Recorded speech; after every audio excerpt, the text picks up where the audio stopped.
I caught my husband cheating. It's not something you see every day. Most people might confront their spouse if they find out they're cheating by checking their phone or something. But I saw it happen right in front of me in a place and time I never expected. I always had a feeling something was off with his relationship with someone else, but I never thought I'd actually see him cheating in public. My name's Christina.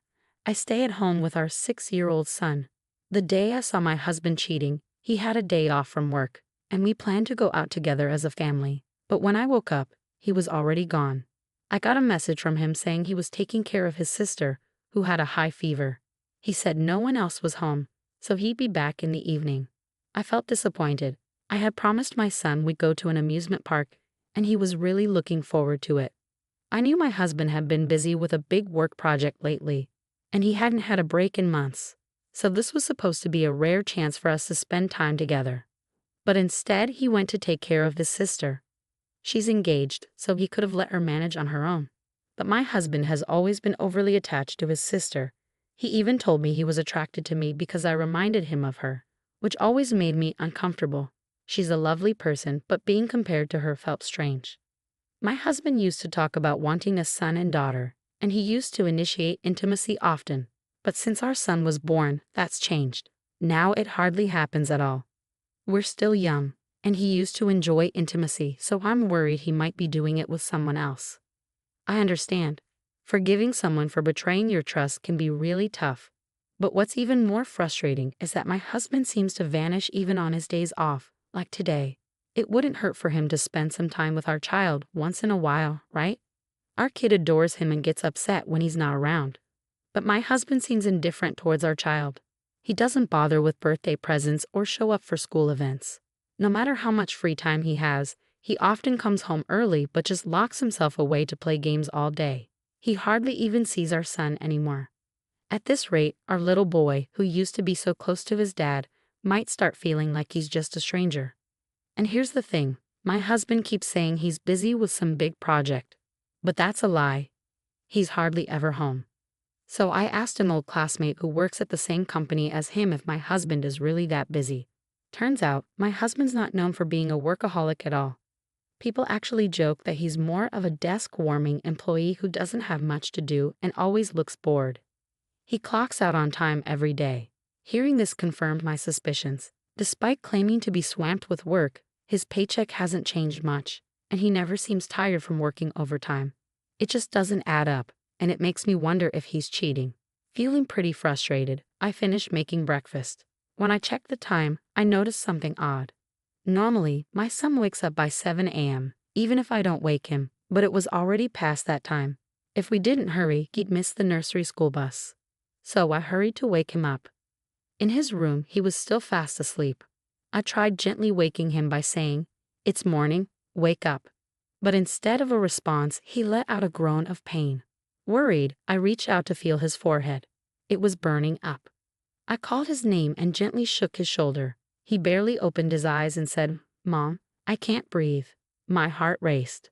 There was an outbreak of a disease at the nursery school, and I couldn't help but wonder if my son had caught it too.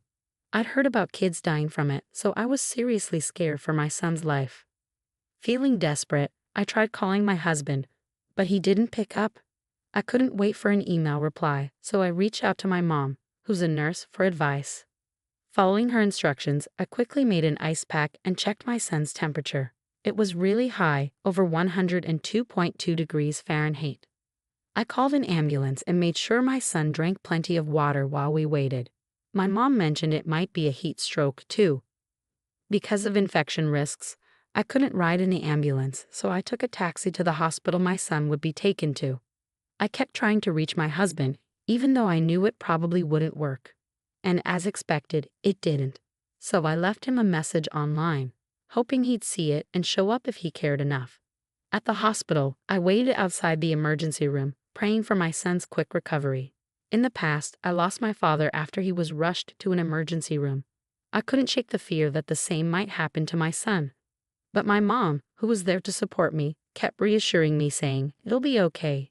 It'll be okay." An hour later, the doctors managed to save my son, but they recommended keeping him in the hospital for a week for observation, so he was moved to a hospital room. But my husband still didn't show up that day. The next day, I went home to grab some clothes for my son and decided to bring him some fruit as a get-well-soon gift. I also wanted to thank the doctor who had helped us. As I passed by the emergency room, suddenly, the area erupted into chaos. I noticed the commotion and thought I might be in the way, so I decided to delay my thank you to the doctor. Just as I was about to head to my son's room, I saw a man and a woman on stretchers. They were barely covered with a thin blanket and looked almost naked. "It seems they're still stuck together," someone commented. "It looks like it happened during intercourse." I couldn't imagine how uncomfortable that must be, and being transported like that must have been incredibly embarrassing. As I tried to pass by, I made eye contact with the man. Normally it would have been an awkward moment, but this was different. I was stunned because the man was my husband. "What are you doing here?" I blurted out in surprise. Well, I caught my sister's cold, and my husband stumbled over his words. I was completely thrown off. What were the chances my husband would be here, especially right after my son was admitted yesterday? Why was he naked and being wheeled in? And who was the woman with him? My mind was racing with questions. In the midst of my confusion, I locked eyes with the woman beside my husband. Even in my haze, I knew she was his affair partner, and I shot her a glare.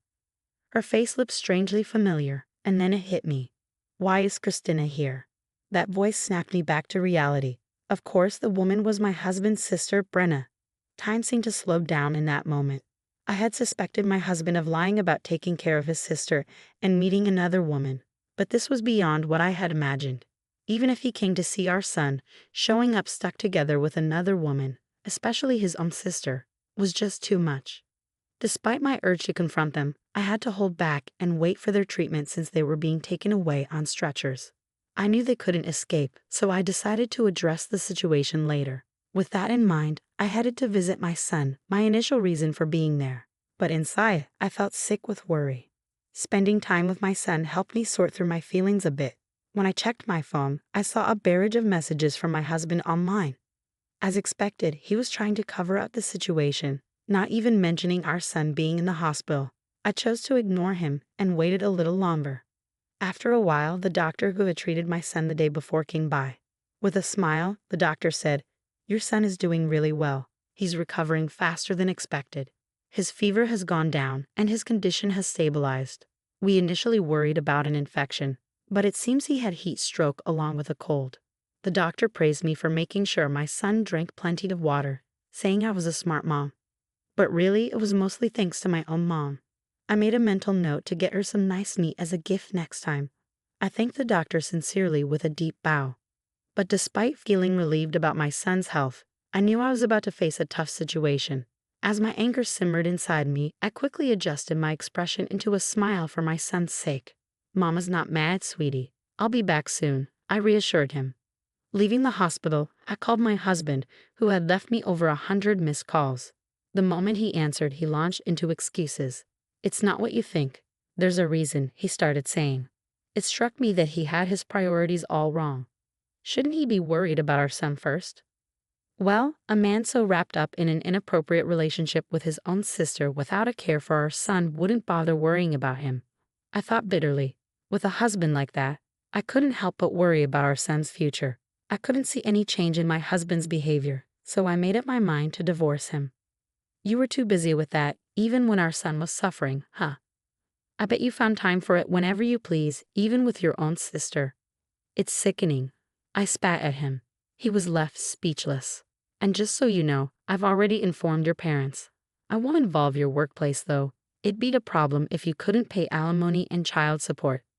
Goodbye with that. I delivered my final words to him. 3 days later, my son's health had fully recovered sooner than expected, so I completed the discharge process and returned home with my precious son. Of course, my husband was nowhere to be found. After that incident, my husband showed up in person to apologize, but I handed him the divorce papers I had already signed. He begged for forgiveness, pleading it was a mistake the first time. "Please just forgive me. You're everything to me." But in a stern tone, I told him, "You're still lying.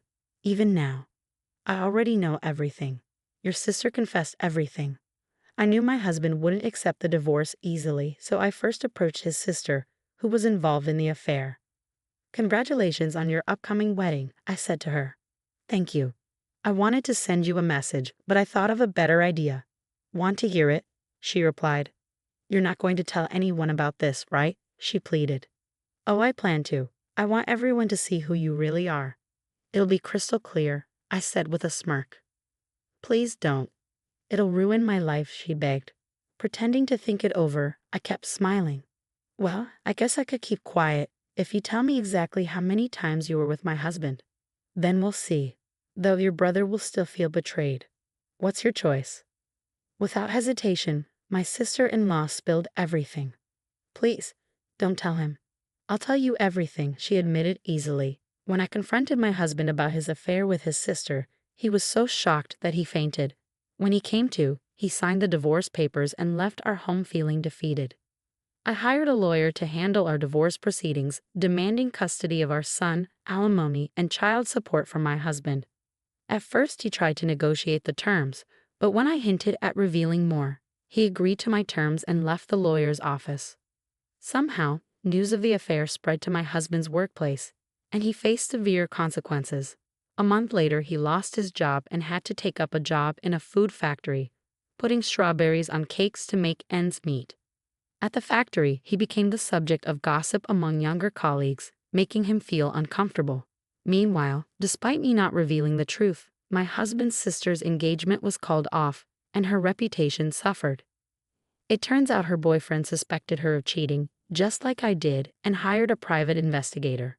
She had to pay a hefty sum as compensation for the broken engagement and now works at a nightclub. Recently, her ex-boyfriend gave me a photo of them together, saying, "Keep it in case you need it." I was taken aback by his audacity, but I stored it away just in case my husband tries anything. I'll use it if necessary. For a fresh start, I moved back in with my parents and am raising my son with their support. They're sad they can't see their grandson often, so they offered to help as much as they can. I'm grateful for their support, but I'll only rely on them when I really need to. It's amazing how my son has been in perfect health since that high fever, almost like it never happened. He's even received awards for perfect attendance for 3 years straight.